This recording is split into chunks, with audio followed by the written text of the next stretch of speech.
I am the Rock God of Podcasting, Charles McFall. And it's been a hot minute since I have been back at, well, the podcasting table, as it were. Today I'm going to be talking about getting a seat at the table, what that really means, and what, how it affects your life, all that stuff. So, yeah, man, that's what I'm going to be working on. But as you know, Facebook's not perfect, so I got to get everything set up as we do it live. I think Facebook was founded by, and a really funny joke if I hadn't just spaced on his name, but the guy who is famous for being on Fox News and trying to record a pre-thing, and he's like, fuck it, we'll do it live. And I never watched him, so I just know the meme part of that. Sorry, I've let you down. It is Saturday morning. It is going to be Saturday morning. Probably for the foreseeable future. There's been some changes in my life. There's been some things that have gone on, and I want to tell you all about that as I share this out. So one of the changes is that now, but it's part of my hustle. I still do everything I was doing before. I can't type and talk. Come watch me do the seat at the table episode. Finally. No. All right. Got that. Let's post it. Heart, share, like, all that jazz, people. That's what I need you to do. So what has changed is, as part of my hustle, I have gotten a day gig, right? So what that means for me is, I'll fill you in what it is. So I've talked about the EMS Underground. I do that on Facebook Live as well. In fact, EMS Underground inspired the changes to Rock Out of Podcasting that has gotten more fluidity to it. Now, I know for the last month, more or less, I haven't been able to do a show. Hadn't been able to, is probably the wrong words. There's a not in there. You know how I feel about not. But I've chosen, for sometimes good reasons, sometimes selfish, lazy reasons, to not do the show. And big thank you to Carl Dodge. So for my birthday, he got me this Xenix 802 USB soundboard, which is one of the reasons why we can actually I can do the broadcast today, because the way I was getting audio into my computer before died. And it died just after Dragon Con. Worked all through Dragon Con, which was great because we needed it to work all through Dragon Con. And I get it home, and I don't know if it is just, it had already been having issues. So it just kind of gave up the ghost. And I didn't tell Carl that. I was just saying, hey, man, you got a beat-up soundboard maybe I could use, just this and that and the other. And all of a sudden at my front door is this nice, beautiful soundboard. So thank you, Carl. And to that end, I'm not just doing one episode today. I'm doing 2 episodes today. So what that means is, after I finish this current episode, because I wanted to do seat at the table. Now it is Saturday morning, and so I've got coffee going on right now. But I wanted to do seat at the table, so I'm going to do that as its own episode for sure first. But now, after that, because of some things that my wife has done that's been awesome, and some other people who helped her do some awesome stuff have done, I'm going to do Words Mean Things after this. And it's going to be talking about my birthday and little things that play into that. And I've talked about my birthday a little bit in the past, but stay tuned for that if you're here on Facebook Live. And, of course, on the podcast, it'll be a separate episode right behind this one. So, seat at the table. Did I tell you, though, Rock Out of Podcasting nominated for a podcast award? Thank you, everybody. I appreciate that. Podcastawards.com. September 30th is when they're going to do the announcements, and I hope I win. That'd be awesome. So here's what a seat at the table means in general, and then I'm going to go back to how it developed in my life and everything else that's gone on. A seat at the table, the best analogy for this, right, is the holidays with the family, and you got the adult table, and you got the kids' table, right? That analogy gets played out through all kind of different ways and means of people putting other people down. No, you got to sit. You're not good enough. You got to sit at the kids' table, or minor leagues to the major leagues, those kind of things. So, a seat at the table for me means I belong. I deserve to be here. I am an equal, and I'm bringing who I am to the table. Now, if you've listened to me for any length of time, you know that I have an issue with self-esteem. as much nearly anymore. And it definitely has been. It's definitely been toned down, to say the least. But I've always felt like, for the longest time in my life, I felt like that I didn't belong at the table, that other people were better than me, that I would never get anywhere. But at the same time, I felt like I am worthy. I am destined for fame and glory and greatness. And that is a hard path to balance, because you're believing one thing, you're not worthy, but everything in you is telling you are worthy, but you can't prove it, right? Because you're doing stupid, unworthy things. So let's talk about the seat at the table. Let's talk about the bad things that get there. Now, you see it in kids all the time. You see it in kids. My kids specifically want to be a part of the conversation. And I'm going to always call it seat at the table for this particular episode, but that could be interchangeable, right? Part of the conversation, adding to it. Want to be connected. You want to be valued. You want to know that something you brought meant something to somebody.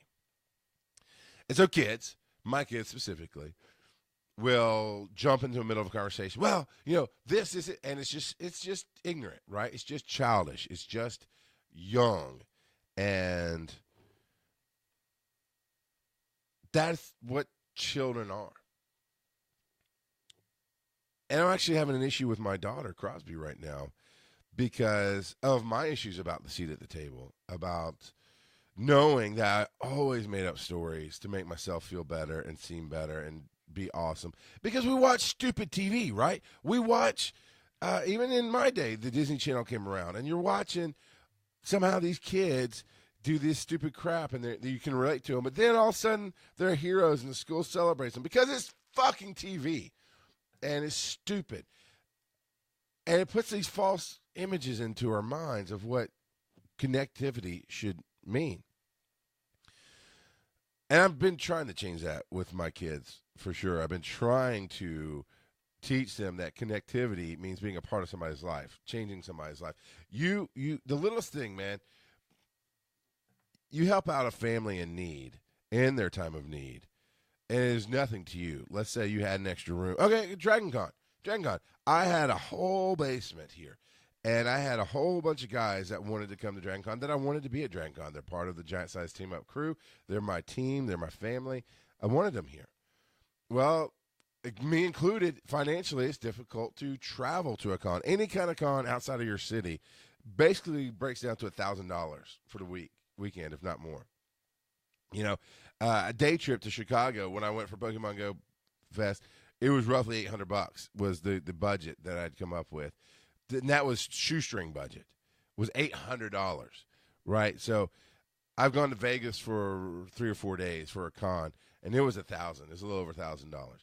So it's not necessarily the days or where you go. It just seems to break down that if you travel outside of your area, it's a good amount of money, an amount of money that is hard to justify spending when you live every day on a shoestring budget.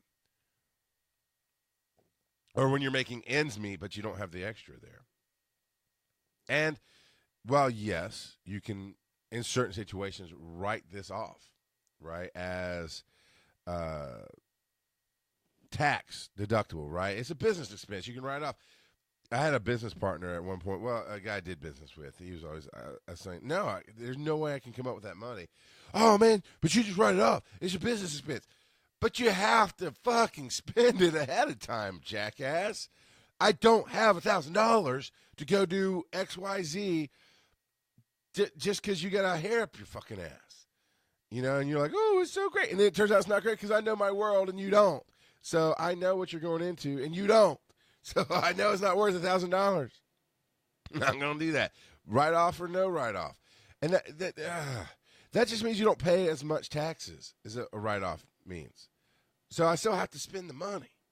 So I made a difference for my crew. I opened up my house, my home, food. Said we're going to do our best to feed you. Here's the menu. It wasn't like fancy. It was portable sandwiches because we're going to be gone all day. I already know how Dragon Con works. We made sure we made plenty of room. We squeezed the full amount of people we could in here. 6 adults added to our house of 6 people already. That was the limit. Now, they were great. Everybody was amazing, polite, Great house guests. My wife is not lying, and my wife never lies. She would just say, "Hey, thanks, bye," if she didn't like you. She told everybody, "No, hey, you're welcome to come back. You're all great guests. You did well. You're welcome to come back." And the fact is, at Dragon Con, we're gone most of the time. We're just there first thing in the morning. It's a little crazy, and we're last thing at night. It's a little crazy. And then, of course, Monday when we did the Giant Size Team Up barbecue, hangout, dinner, whatever you want to call it, and of course, I counted it as my birthday party because it's close enough to my birthday, and they were my family, and that's who I want to celebrate with. That was amazing, and that was more than 12 people. Because we had other people come in extra for that as well who had been staying in other places. So that was fun.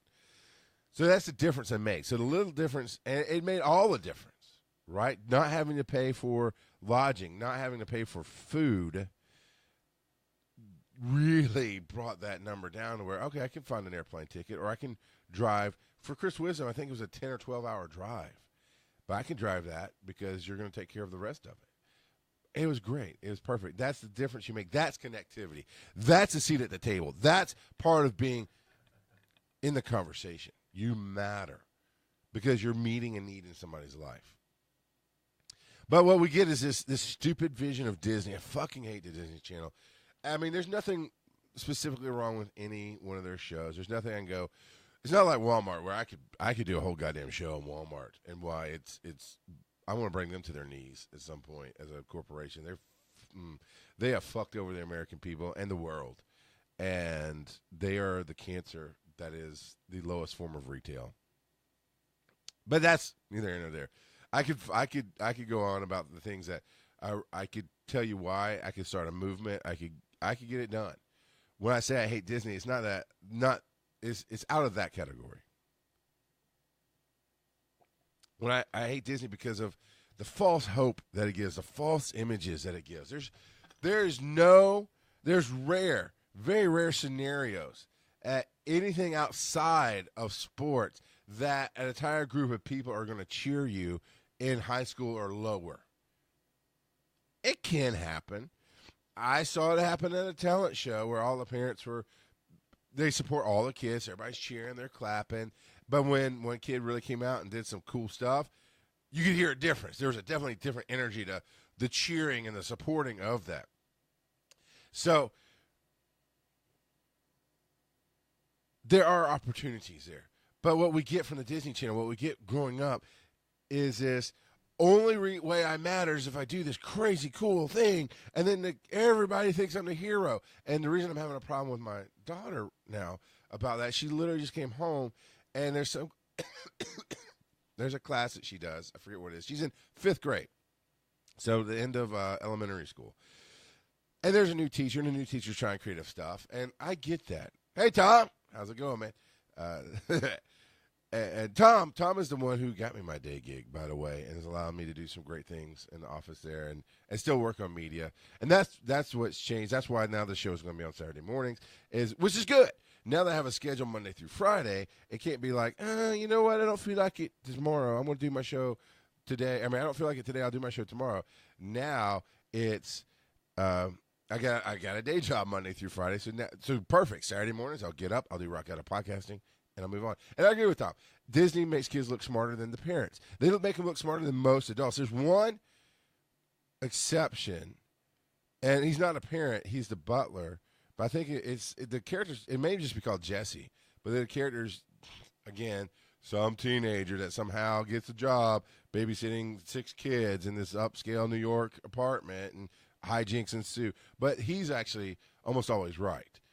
But other than that, Disney does make him look smarter than the parents, which is a bad thing as well, because when you're trying to get a seat at the table, when you're trying to be a part of that conversation, as a 5th grader, or my son's a 7th grader, my 2 youngest ones they haven't done this yet. But when you try to have that conversation, and you've been taught by watching the TV that you're smarter than the adults, and you add some stupid shit to the conversation, and then you get an attitude about it. Because, of course, you're right. Because everything you've watched has told you you're smarter than those big people sitting over at the other end of the table. That's horrible. And that screws up our path. Now, that plays into adulthood, and we'll get to that. Because the other thing I noticed with my children, my two youngest ones. If the older ones are telling a story from school, my son Ryland, who's in kindergarten, he has to tell a story from school. He has to make one up if he has to. So does Zoe, who is 4 and in pre-K. Everybody wants to be included. That's human nature. We all want to be included.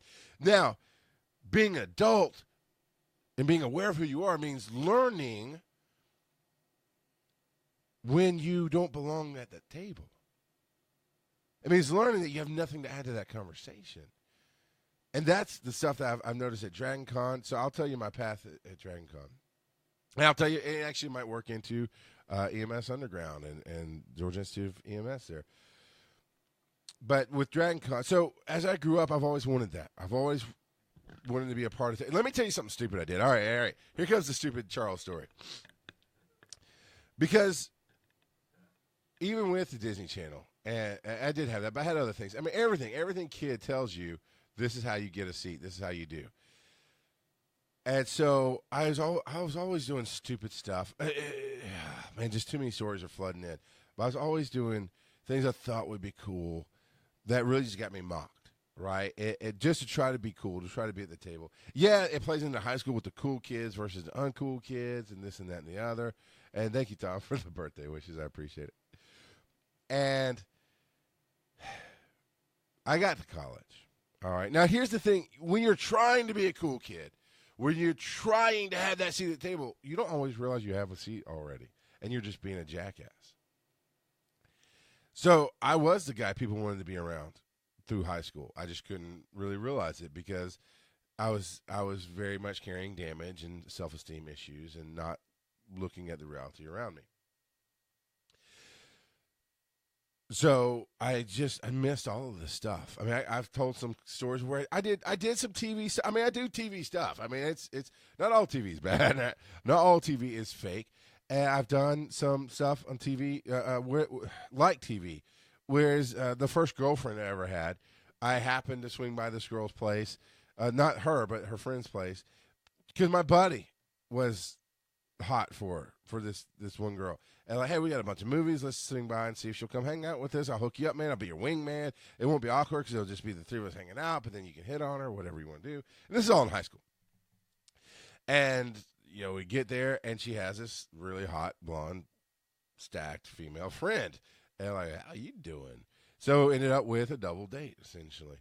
And I've told the story about the awkward moment where we're watching it's a Sylvester Stallone, Sharon Stone movie about thieves. I can't think of what it's called right now. But, of course, Sharon Stone, as she did, often got naked. And, you know, she had the body for it, so it's fine. But as teenage guys and teenage girls, you're just sitting there. It really gets awkward in the room, right? You're watching, because we didn't expect it. We're watching Sylvester Stallone do his thing. And the girls are just kind of, I don't know if they liked it or not. Judging from my wife and what she does for me now, as far as watching content, she'll tag along just because she wants to be with me. So she may have nothing interesting to do with the media, but she will. I just said that so awkwardly, it was so stupid. But she will be there and watch it because I want to watch something. So maybe the girls were doing that. I don't know, but my buddy and I were watching this film, and they were with us, and girl gets naked, and I mean, as soon as that scene's over, I immediately pick up the TV remote, go, boop. I turn the TV off, like, hey, I'm done. That's all I need to see. You know, tension broke. Everybody laughs. TV cool kid moment. That was just a natural part of who I was. I wasn't trying to be the cool kid. I wasn't trying to have a seat at the table. I definitely wasn't trying to impress any girls. I was just awkward, done, click. So I was doing cool kid stuff and not realizing it. And I get to college.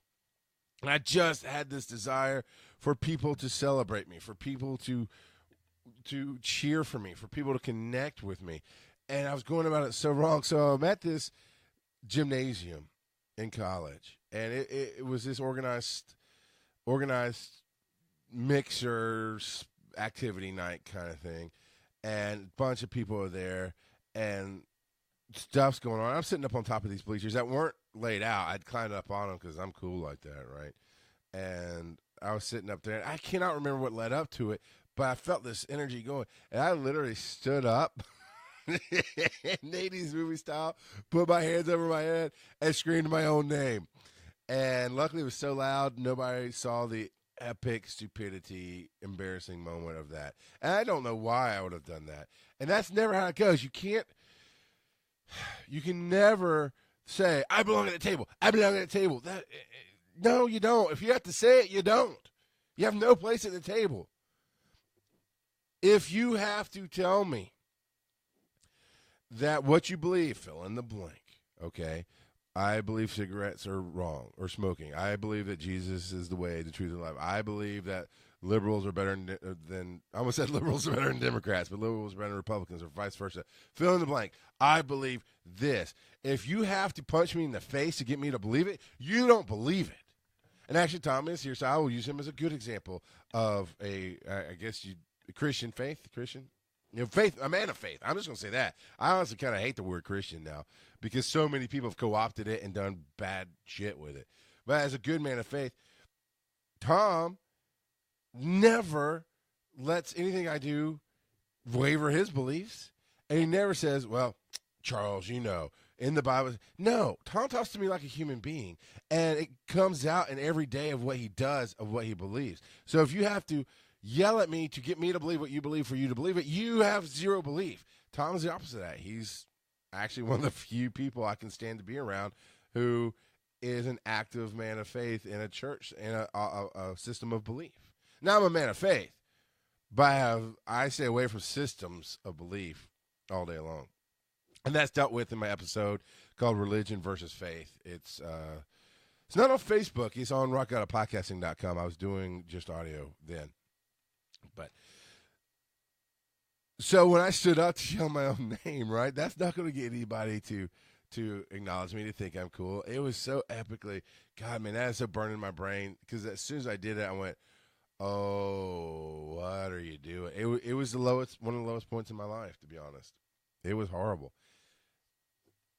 And then, so though, that and other things that happened at that school shattered a lot of false beliefs, and that's problem number one with wanting a seat at the table.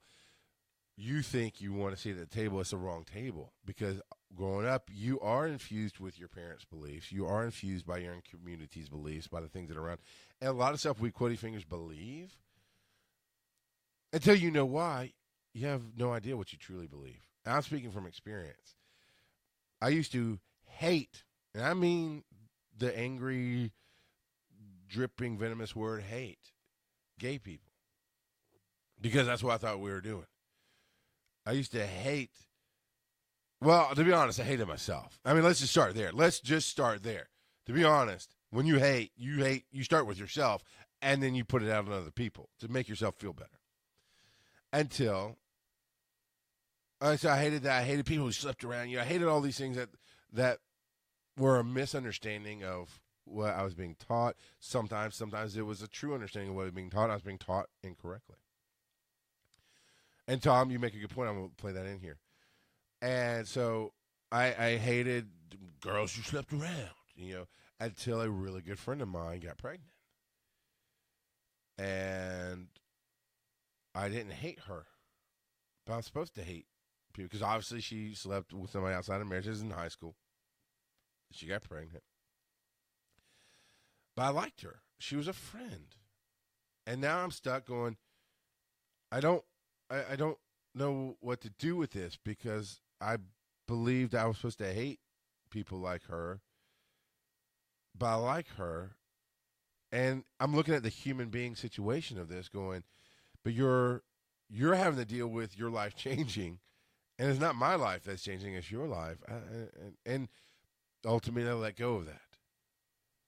And then I hated gay people until I met a guy who was gay and also damaged. I mean, lots of damage in his life. That made my damage look like surface wounds to the damage he had.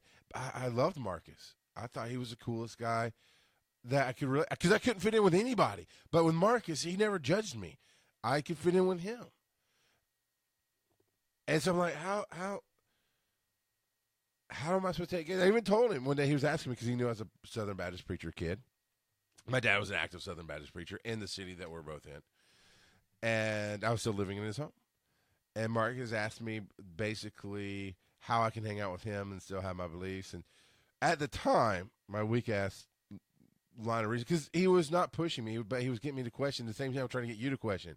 Why do you believe what you believe? Because if we talk today, I can lay out with confidence what I believe. And if you disagree with me, we can talk, but it will not change who I am. It will not change the power that I have, which is you have power. It is who you are. And I told him, hate the sin, love the sinner. And he said, well, that just makes me feel hated. And he goes, I don't think you believe that. I'm like, well, yeah, I believe that. He goes, really? Because I don't feel like you hate me. But if you hate the sin and that's all I'm doing, then you would hate me. And it was very confusing that he was right. He was right, and I had to go figure out what I believed. And what Tom says here, that's I referenced a second ago. You cannot change people. You can only change yourself and set a positive example for other people to want to believe or change. And that's called leadership. Leadership, the Rogue Warrior, Richard Marcinko, summed up leadership perfectly well. He said leadership is follow me. That's leadership. So part of getting a seat at the table is understanding, one, what you truly believe about what you're trying to talk about. Because if you believe some crap that you haven't gone through, you believe what somebody's told you instead of figuring out for yourself what you believe, it will ring false. It will be hollow. And you can make $1 billion on it. Motivational speakers do it all the time. Preachers do it all the time. What is, if you're in the Christian circles, if you're in the church groups, what's the big, well, now we'd call it a meme. It wasn't a meme before. But the big joke is the preachers who preach loudest about gays are going to burn in hell get caught in a hotel room with a guy. The male preacher. And typically it is male preachers who are preaching that. The guys who yell the loudest about corruption go down for not paying their taxes and for hiding millions of dollars. And because they don't believe it. And that's the thing. It'll come out. Everything means something in life. The energy we have, the energy we put out, the words we use, how we treat people, what we believe about ourselves changes everything about the universe we live in. So you can't get a seat you'll never get a seat at the table if you don't understand what you believe.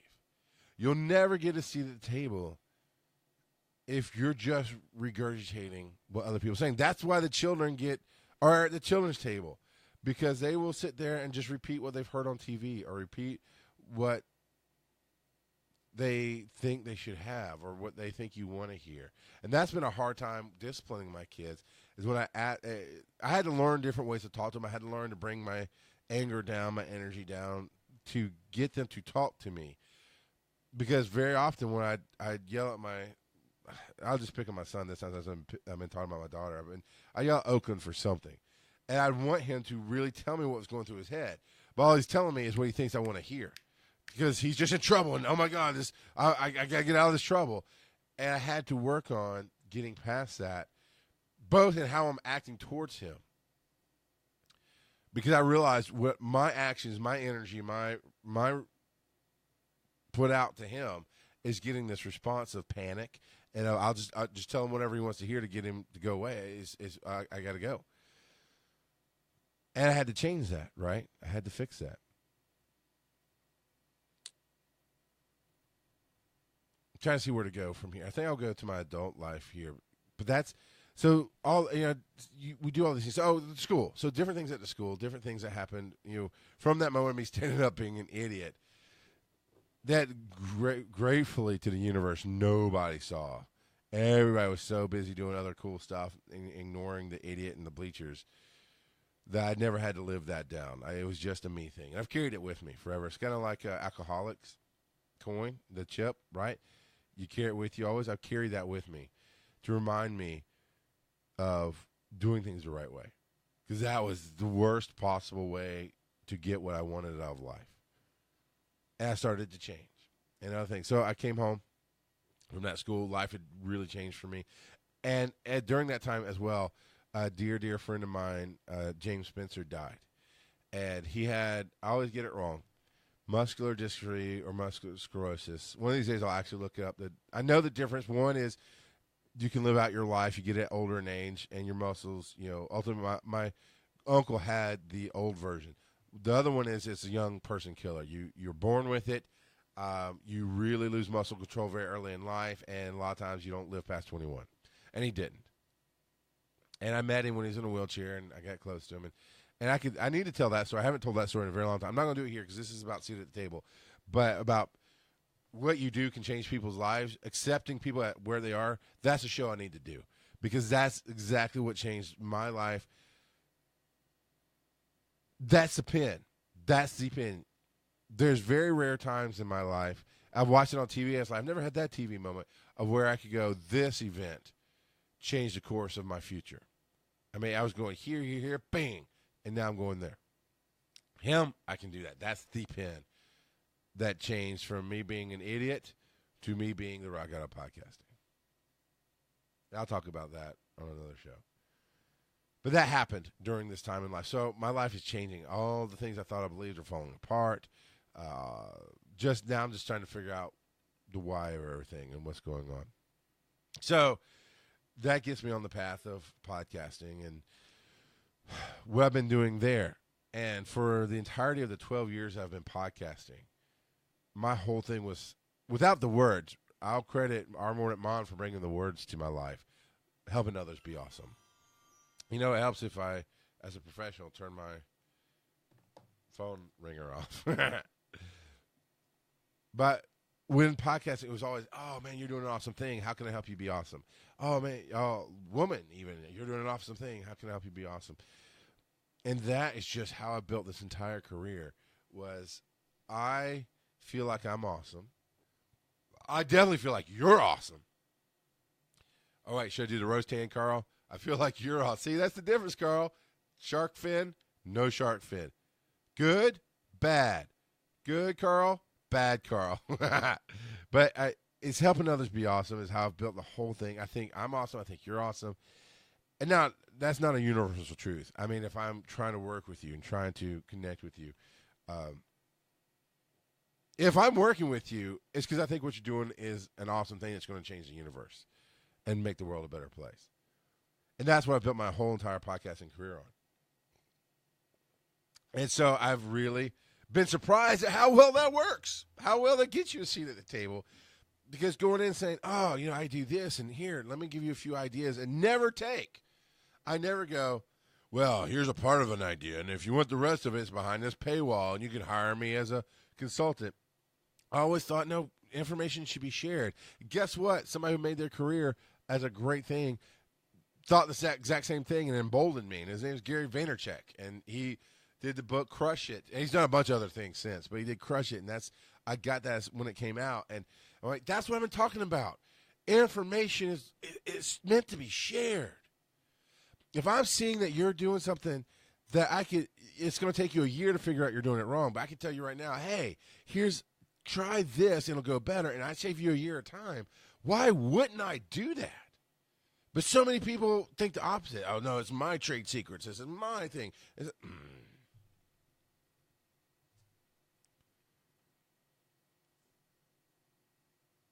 There are times when legalities are withstanding, right? There are times when you have the secret sauce, and it literally is something that you can patent and protect.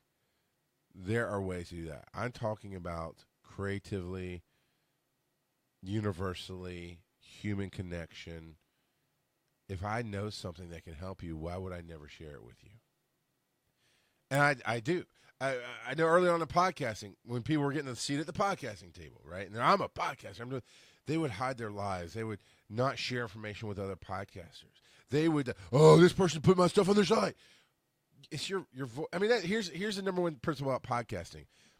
You're introducing yourself at the beginning. It's your voice, and that's not something that can just be cut out. Now, if they're taking your ideas and stealing them, that's on you to figure out how you want to handle it. But people are like, oh, my podcast showed up on this other person's site. Okay, and? That'd be awesome to me. Somebody took what I did and loved it so much, they put it on the site. Now, if I find out about it, I'm gonna reach out to you like, hey, thank you for loving what I do and putting me on your site. However, because I run a business, I need the numbers. So here, if you can use this redirect code so I can just see how many downloads you're getting. That's all I need. But thank you for loving what I do. But in the early days, there were no ads. There was no real tracking. I mean, we started tracking things, but there was no point to it other than ego, right? To see you had 6 people listening or 600 people listening or whatever. But it meant nothing then. And people were freaking out about it. And I made it a goal of mine. I was very adamant, very vocal about it in the community. Go, no, take everything I do. I don't care because you're not me. You never will be me. You can take my topics. You can take my words. You can transcribe it and memorize it and re-quote it as your own thing. It'll never do as well as what it did for me because I have the energy on it. I'm the creator of it. I'm joint creation with the universe on it, right? So, yeah, you can do it all day long and never give me credit. It won't work for you because you are different than I am. Steal away. I don't care.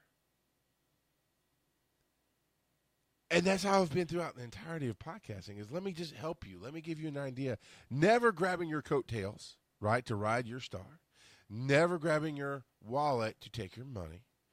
Always just giving. And that made such a huge explosion at the very first con I went to. Now, I went to this con. And because of who I am and how I've done all of this, instantly when I'm there, all the higher-ups, all the big names, all the people who were there speaking, that the community recognizes, like, oh, my God, you're Dave Jackson. Oh, my God, you're Ray Ortega. Oh, my God. Fill in the blank. I want to throw out one more. Ramen Noodle, Daniel J. Lewis. I had connected with all of those guys and done what I did. Be friends, have them on my show, connected with their community. I'm the best kept secret in podcasting, man. I've connected with just about everybody. That's anybody. Because anytime I think you're doing something awesome, I just reach out and tell you you're doing something awesome. And can we do a little something awesome together?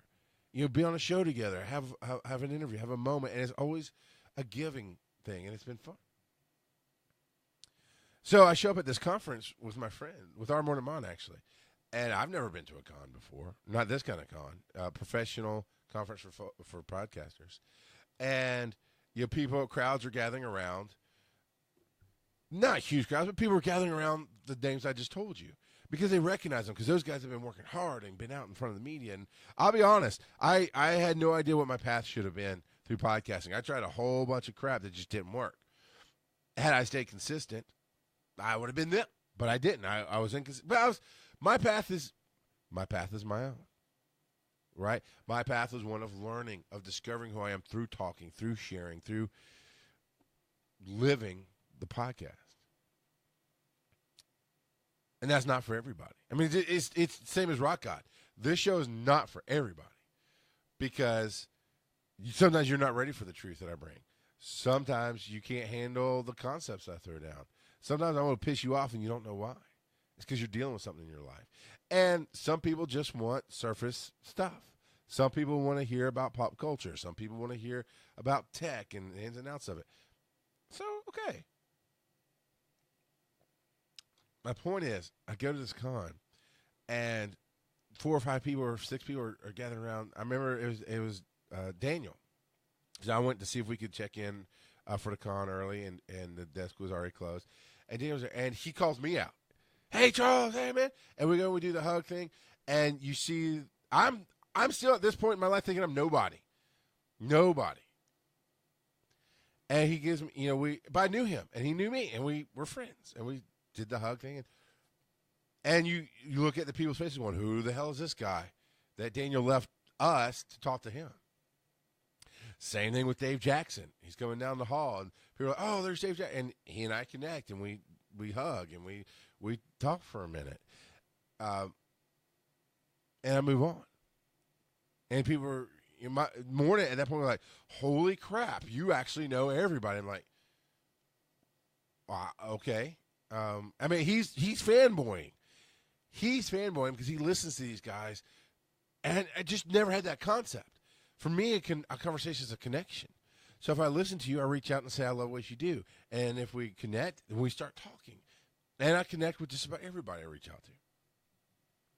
So, but new people who I had never met, I'm meeting them, and they're just becoming friends because of that whole, let me help you be awesome.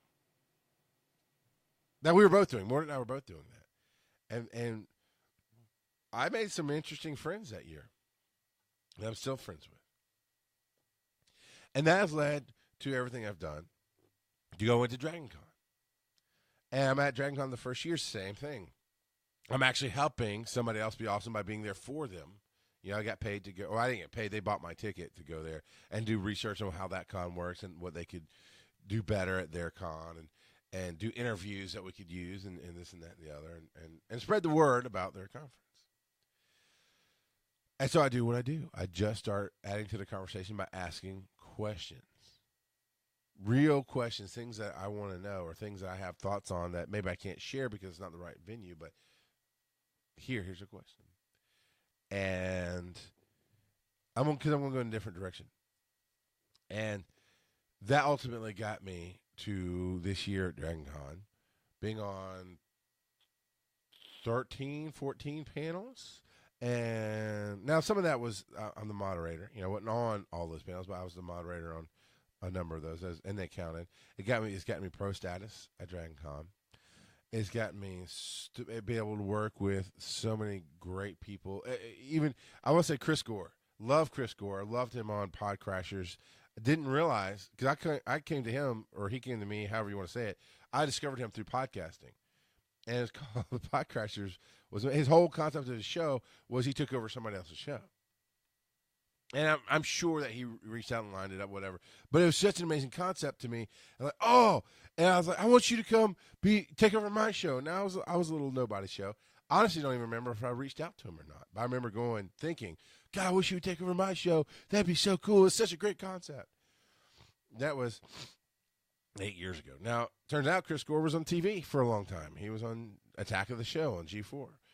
And he's done a bunch of other great things since. But that's where I was. So when I found out he's going to be a celebrity at DragonCon, and he was going to be our celebrity, the podcast track celebrity, I said, I want to be on a panel with him. So I lined up a panel to be on with him. And we had a great panel. Because I'm sitting here giving my view and my advice, and he's giving his, and it's syncing up, and it's connecting.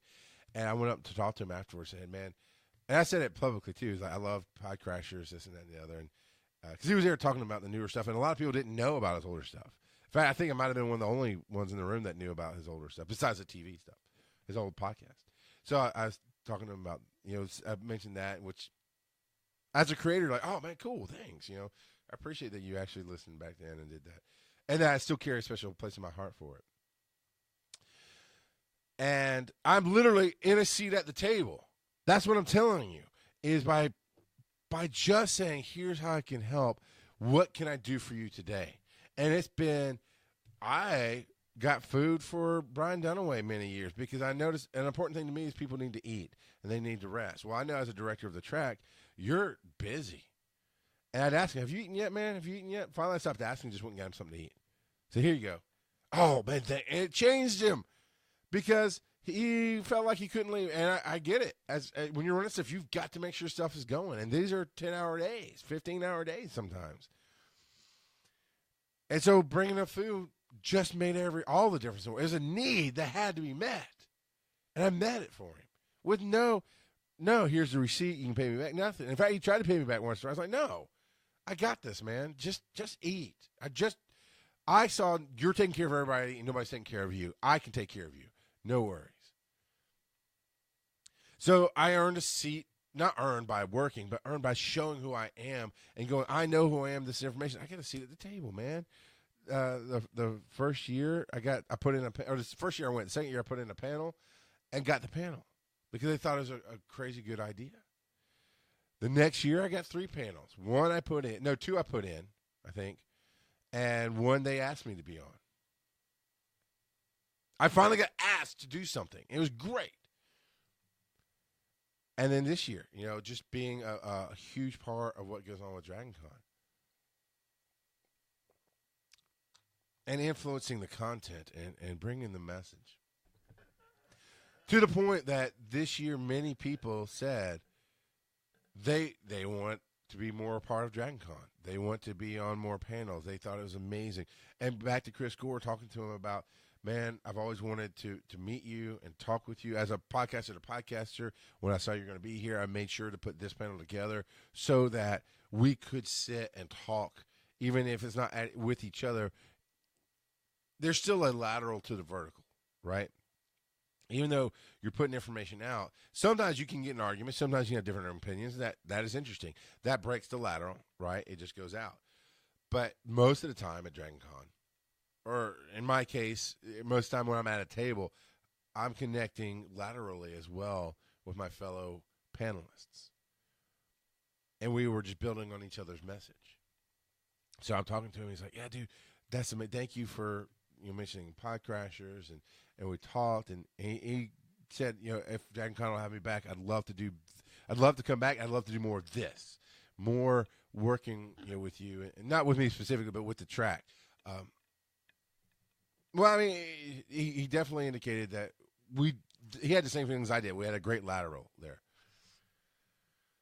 So let's get into the final part of seat at the table, because this is where this becomes important. Because we do this in jobs. We do this, kissing ass is the worst way to do it. For men or women, sleeping your way up the ladder is the worst way to do it. Being true to who you are. And that's part of what I said, being an adult. Part of being an adult is understanding there's some tables you never want to seat at. There's some conversations you have nothing to add. So if you have to go against your nature, go against who you are, if you have to put away who you are to get where you, quotey fingers, want to be, because then you can change things, you're just changing you. It's never the seat you want to have if you have to change yourself to be in it. And that principle I've understood for a very long time. Didn't mean I acted out of it. Didn't mean I believed it. Because if you believe it, you live it. But I knew it. I mean, I remember being 21, 22 and saying the same thing Tom said. You cannot change people. You can only change yourself. And yet went on for a few years, many years, to try to change other people instead of myself. We can know things without believing them, without having a full understanding of them.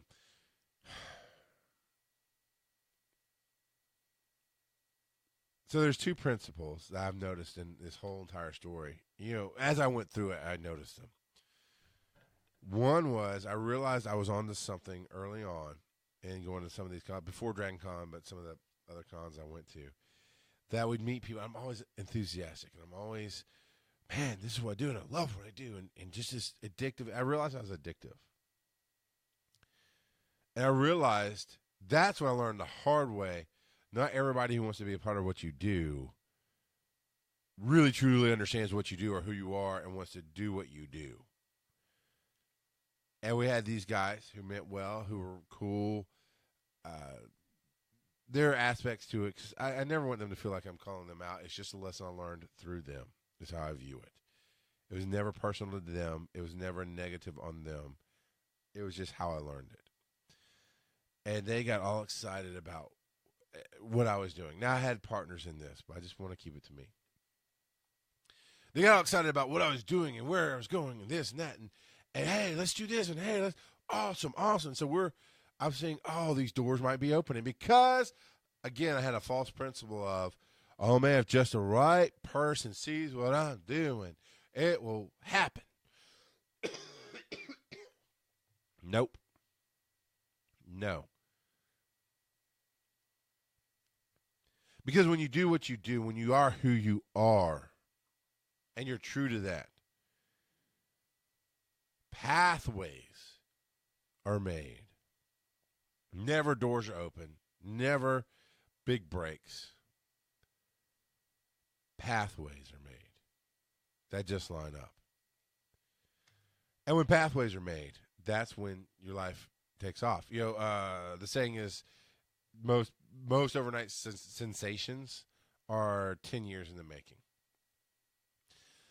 Sometimes they're a lifetime. I mean, if you look at Tiger Woods, a lifetime in the making. Michael Jackson, lifetime in the making. Now, Tiger Woods is probably a better overnight sensation than Michael Jackson's story because of the whole how he's raised and this and that. And he took the U.S. by storm, in his first pro-am or pro whatever he did. Well, that's because his daddy raised him for that. And your life can do that as well. And that's what my life did. I mean, I imagine at some point when the rest of the world taps into who the hell I am and understands what I do, it might be this story of overnight sensation. It's like, no, I've got documented history.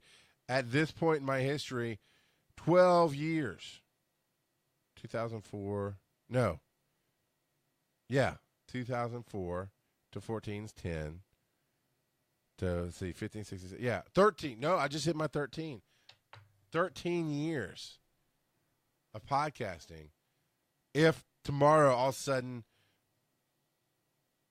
something miraculous happens and podcasting is huge in the news and I get discovered, I might be an overnight sensation because I did something special. 13 years in the making so far. But I have seats at many, many tables. The way you go about that wrong is focusing on the wrong table you want to be at, right? I've had people submit panel ideas for DragonCon, and I look at it going, how is this even a podcast? Much less, I mean, maybe you pitched it wrong. Maybe I just didn't understand. But the idea is to watch a singular video over and over and over again to see who breaks first, him or the co-host. And they wanted to do an hour-long DragonCon panel of just that. That's a hard pass, sir. No, thank you. I don't get the concept. I don't see why it'd be entertaining. And I can tell you, I know DragonCon, and you obviously don't. That will never fly at DragonCon. It would never do well. Tony's here because I just interviewed a friend of mine who was on Twin Peaks one episode, and it let her finally get a series. She was grinding for 15 years. Exactly. Exactly, Tony. And honestly, I'm going to use you as an example of how you don't get a seat at the table. Another way you don't get a seat at the table, Tony P. Henderson, is thinking you don't belong at the table, Tony P. Henderson. Because I went after Tony P. Henderson this year going, no, you do a great show. You absolutely belong here at this table doing this thing. And he left. And he's back. But that's how you miss a seat at the table. A miss being a part of a conversation is, well, maybe you never have a desire to be a part of the conversation. That's fine. There's been many people, and I'm not saying Tony is like that. But Tony, what I was saying is when you think you have no place at that table, you'll never be at that table. And I know I went after you going, dude, you've got to be, I'm putting in a panel for you. You've got to do your show at DragonCon. You belong there. You killed it, by the way. I mean, he knows he killed it. I hope he knows he killed it. You and Betty and the guy who didn't talk a whole lot. It's not Chris. It's, oh, man. I'm sorry I'm blanking on his name. I didn't mean to even bring up the show. But and you're right, Tony. It is so easy to sell yourself short. And that's something that I always help people with because of my whole story I've just told here for the last almost hour now, that I just felt like, Casey, thank you. Because I didn't want to leave him. I was giving him a hard time, but Casey's an integral part to the show. I mean, the three of you have the magic sauce together. And you killed it. You killed it. And it was awesome. And I've always just wanted more out of my life. I'm that guy who wants more, and I've felt like I've needed help, and maybe my path was to never get help. Now, that's not entirely true. I've had people help me, okay? I've had Dave Jackson help me out, and I've had lots of other people that you wouldn't know their names anyway, but I'll forget them. Then if they listen, they'll be offended. And I hate when that happens and you start doing a list of something, and then Oh yeah, totally. Tim, whatever your name is, I remember you, dude. Thanks for helping. And honestly, I'm getting past that guilt too, because I'm going to tell a story. I might really harp on. I might be Tony P. Henderson's story. I might be talking about him all the time, and then somebody's like, "Well, what about me?" That's not part of the story, man. And that's me. That's an internal thing. That's an internal thing. Nobody's ever done that to me. But yeah, you sell yourself short. You don't end up at the table. You want to be at the wrong table. And you get there, you're miserable. I had people go like, "I want to be on more panels." What panels are you going to do? Love you, Tony, man. Be strong. Go do your show. It's awesome. But what? That's how you get at the table. Let me finalize with this. That's how you get to the table is you offer help. I'm going to call out my business partners in a good way because this is the best story I have that's most recent to my life that I can wrap up with. I've been nominated for many, many podcast awards, as has Brian Ibbett. Is he the first or second in New Media Expo that I went to? It might have been the first that I went to that had they had an award. They're going to do the awards there, the podcast awards I was already nominated for. Leo Laporte was hosting, and it was a nice small. It wasn't a super small room. It was a nice cozy room. And packed out, standing room only. And as I'm sitting there wanting to win and hoping I win, and, I notice a beautiful bald man sitting up front. I'm like, hey, that's Coverville's Brian Ibbett. Who we'd run in some of the similar circles. We had our names listed side by side in certain projects, but we never actually talked or met at that point. The closest I'd gotten to it was I'd emailed a show, as I do, and when I love a show, I say, "Oh, dude, I love this. This particular thing that you did was amazing. I never knew that existed. Thank you for your show." And I signed off, and he read it on the air, and it was cool. But that was it. We didn't have a connection. And I said, "Okay, I'm going to go up and introduce myself after the awards to Brian Ibbett because I've always wanted to do that." And so I did. And that was it. He is the nicest guy in podcasting. Absolutely. Shook his hand. And he's like, he made me feel like I was the only person in the room talking to, right? "Oh, thanks, man. I appreciate you listening to the show." And he really connects with you. And I want to be like that guy. He everything you see about him really resonates as true and real. And I want to be like Brian Ibbett. That year, I go to DragonCon for the first time. Was really wanting to do a podcast about this game I was playing. I approached Tom Merritt. I approached Jawbone Radio, Lynn Peralta. I approached Lynn because these are people I didn't interact with Lynn before. I didn't interact with Tom. I just took a shot in the dark, right?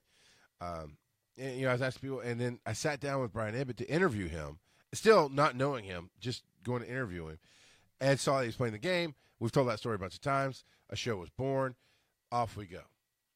And I'm nervous as shit, right? Because it's Brian Ibbett. He is, by all means, one of the biggest names in the true podcasting community. Now, the outside world doesn't know him all that well outside of podcasting, but we do.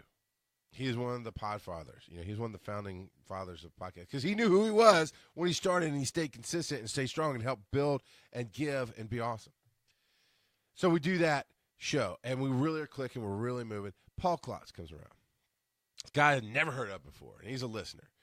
And he starts going, "Hey, guys, if you need – I notice that you're not doing any blogging and stuff on your website, which would really help you out.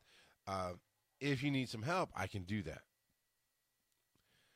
And he brought a couple other ideas, like, you know what? That actually is something that we didn't realize we were missing. Whatever, it wasn't just a blogging, but some other stuff. Yeah, that would be helpful. We did an interview. We talked to him, and sure, Paul, you can help out.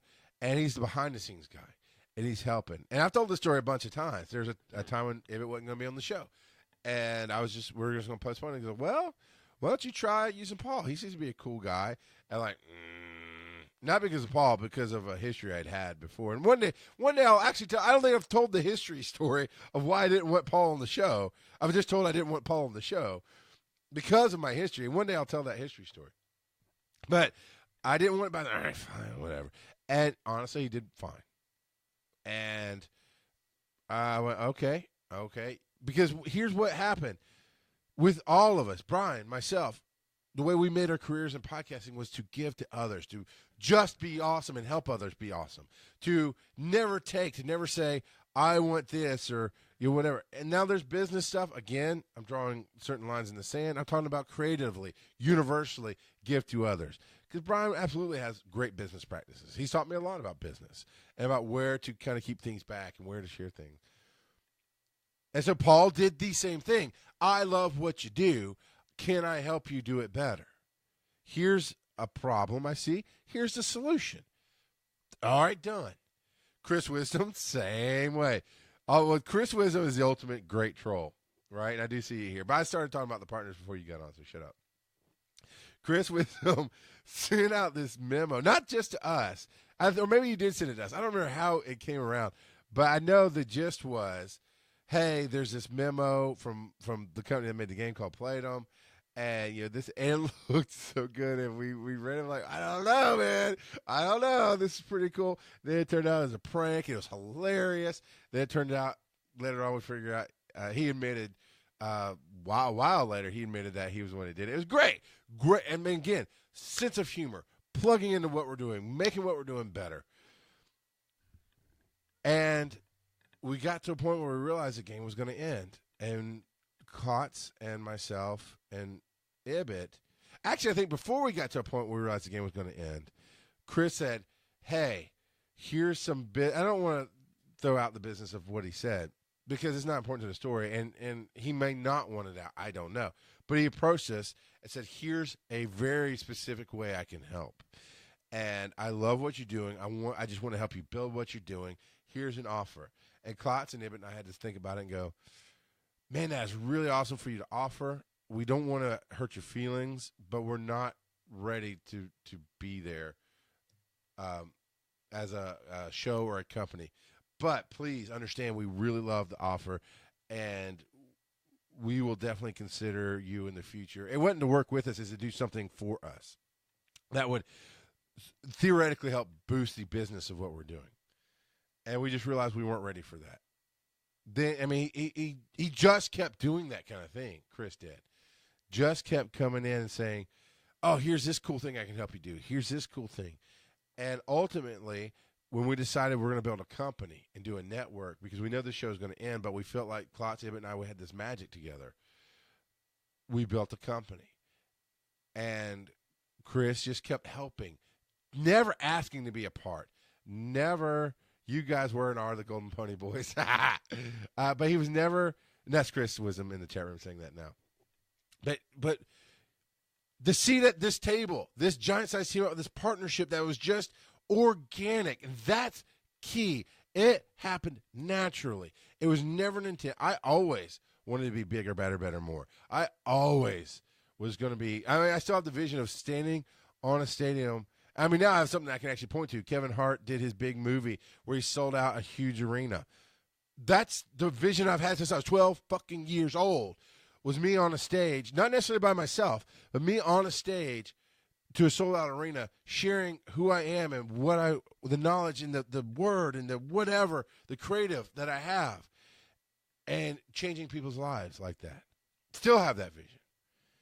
But never said, okay, when I'm at Ibit, you're my ride. Klotz, you're my ride. It was, here, let's do this little thing. And, man, this little thing works so well. And I'll be honest, after I met Ibit, I stopped listening to all his stuff.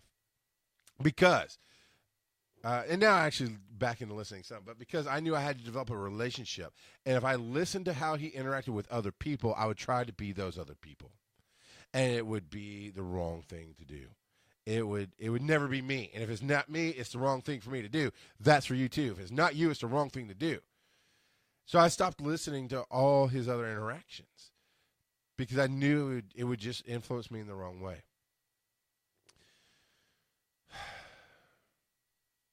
So Ibit and I just really became this team and became friends. Klotz became a part of that team, and we became friends, and then we became partners and founded this business. And it just became something we never thought about all of a sudden is the obvious path to take. It was literally Giant Size Team Up came together in one conversation because I'd been thinking about it for 6 to 7 weeks, going, we really should build a company. But these guys were so scattered, Ebbett's so busy. Klotz, I don't know much about his life. I know he's doing this. You know, I know it's the right thing to do, but I hesitate to bring it up because I'm a salesman. I sell things energetic. That's what I was talking about with this other, at this con, with this other group where people want to, just because I'm addictive. I know that. People go, oh, what you're doing is so awesome. And then we get into a mess that we never should have been in because what you're doing is apples and what I'm doing is oranges. And we can say, what you're doing is cool and what you're doing is cool, but we can't do it together because it doesn't fit. And it was the obvious path. And literally, this one conversation came, and it was like, you know, this game's going to end, and I really think we should do something different. And Klotz is like, yeah, you know, I was thinking maybe we started a network, and we start doing this other thing. And it was like, yeah. And I was sitting there going, holy shit. Really? That just happened? Because I've been focusing on this for the last 6 to 7 weeks, knowing that's the obvious path, knowing that's the right thing to do, but I didn't want to bring it. And they were thinking it, too, and it just became this thing. And then when Chris came in and was just adding and helping and doing, it was the right thing to where ultimately, like, why are you not at this table as a partner? Because you act like a partner in a good way. You're stepping up, putting yourself in, sacrificing time with your family, sacrificing sleep to help build this network. He was working with us. He was underneath us. We were the partners, and there was him and Mike Woodard, and then there's Nolan and Carl Dodge. And the way it's kind of ended up being organically set up. And he was doing this stuff like, you deserve to be a partner. Because you're a partner and you're acting like it because of who you are. And that's the ultimate picture of being at the right table. Is sometimes you build the table, right? But getting there is being who you are. And wanting to do more, you have to show the universe who you are and what you can add. I'll throw out Joe Ard here for a minute at the very last panel that we did. We technically even went to a panel. It's just a conversation that we have, but everything's listed as a panel in the guide. And it was the panel to end all panels, right? It's Ask a Podcast or anything. It's the end of the con. And I was saying, hey, we want this thing we want a database for Dragon Con and blah, blah, blah. I described it. And he spiked us like, well, I know, you know, I do programming this, that, but that's actually what I do. And I'm like, no, I had no clue that you are a database programmer. That changes, that'll get me what I need. Awesome, man. But if you don't share who you are, if you don't put it out, if you don't offer like he did, he said, hey, this is the right place, right time. This is who I am. I'm your solution. Perfect, Joe.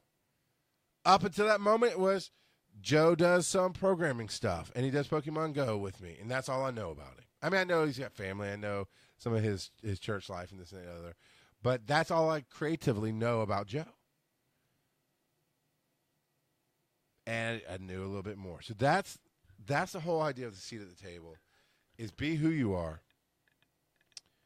know who you are, be hungry, but be hungry for the right thing. You sell yourself short, you'll never make it. You focus on the wrong table, you'll never make it. You focus on how other people respond to you, you'll never make it. You focus on who you are, it'll change everything that you do. And I'm going to do that quote here in a second. But it will get you where you want to be. And that's what I've done for the last 8 years. Now, yes, I've said I've been in podcasting for 13. The first couple of years, I tried to be everything to everybody. I tried to do what other people wanted. I made partnerships with people that broke because they were bad partnerships. I changed up my shift. I shit you not. People who are still in my life who see where I am now, who believe in or loving what I do, and they're with me. Hugh Morrison, Angie Pruitt. There was a moment where we're all working together, and they just didn't get it. And they were pushing back on me and saying that, but, you know, and I finally, I got mad. And because of who I was then. Now I'm just like, no, I got this. Trust me. Because I was still unsure of my own path. But I knew I had to hold on to who I was with everything I had. And they weren't saying I was wrong. They were saying, we don't understand. We can't see. You're not giving us enough to. And I finally said, you just have to trust me. You just have to trust me. because I know where I'm going. I know who I am. And I'm sorry you can't see it. Either hang on for the ride or sit back and watch me go. I don't know how they took it. I know I felt bad saying it that way. But now, they're still both a part of my life in a big way. And now, they see all this stuff that I'm doing. It became, once history was established, it became a little more obvious of where I was going. Once I learned to communicate better who I am, it became more obvious of where I'm going. Sometimes you have to go it alone before you get to the table. Because the only way you get invited to the table is by being who you are and knowing exactly what you want to do in life. So the quote that I alluded to, I'm going to end with here. The quote is, and this is something that was taught to me, that I have changed it somewhat. I have no idea who did the original quote. I've been actually credited with my change of the quote. But honestly, I would love to find out who originally said it. But here's the way I say it. What you do is never who you are. But understanding who you are will change everything that you do. And that was one of the biggest changes in words in my life. And I think the original quote goes, what you do is not who you are. Understanding who you are, something about what you do. Because I always said changes everything you do. And like, well, that's not quite how it goes. But, well, mine's better. It is. Mine's better. Because I took not out because fuck not. You can't not do something. What you do is not who you are. Take a not out and just read it. What you do is who you are. Okay, let's change it. What you do is never who you are.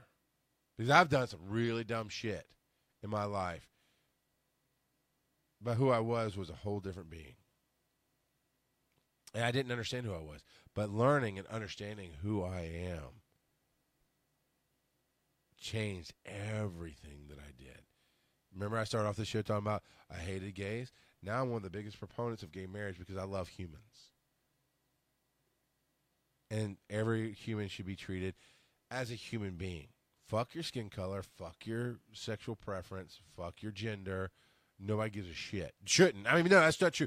People do give a shit. And it's wrong. I don't give a shit. I have no shits given in this. Show me who you are as a creator. Show me who you are as a human being, as a person.